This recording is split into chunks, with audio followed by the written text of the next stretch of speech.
Ito yung bougainvillea natin. Color pink ang bulaklak nito. Pero nag-graft tayo dito. Nito. Buhay na siya. Kulay orange ang bulaklak nito. Ito pa.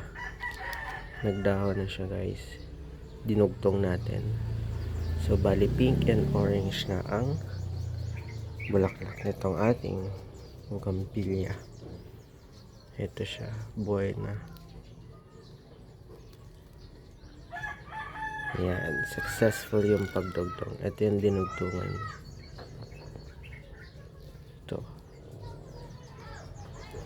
Ito yung violet na variety. Kaso na dry. Ito may buds na tumubo. Yan o. Tingnan natin kung mababuhay pa. Pag hindi, magre-regraft tayo. Successful na ito. Pati yan. After ilang days, tatanggalin na natin itong plastic.